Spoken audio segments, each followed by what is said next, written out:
Hello guys. Today I'm going to teach you how to make a graph in Excel worksheet.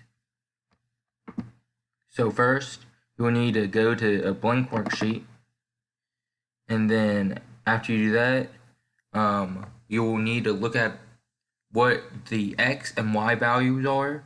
So example is mass versus volume. So first you gotta go over here, A2, and let's just say the mass is 5.2. Then you put 5.2 and then you press enter, and then you do another mass, let's say it's 6.5, like that, and then you keep going on and on. So let's say another one is 7.5, 7.8, and then 8.5. Now those are your masses. The next one is your so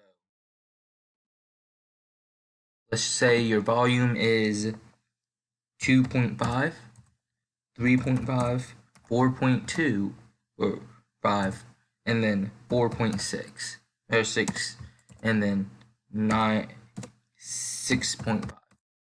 Then after that, after you do that, you need to determine which one is your X and Y value. So let's just say the mass is your X value. So you go over here and you insert, and here right there's a chart.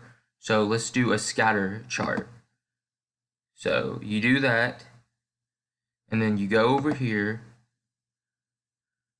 and you go to trend line. You can go trend line, more options, and then go down here and then display your equation and your R squared value as well. And you can put it right there. So, as well, you need to add your axis titles, and your chart title would be mass versus volume. And then your ax title will be volume, and then this one will be mass. And that's how you create a graph.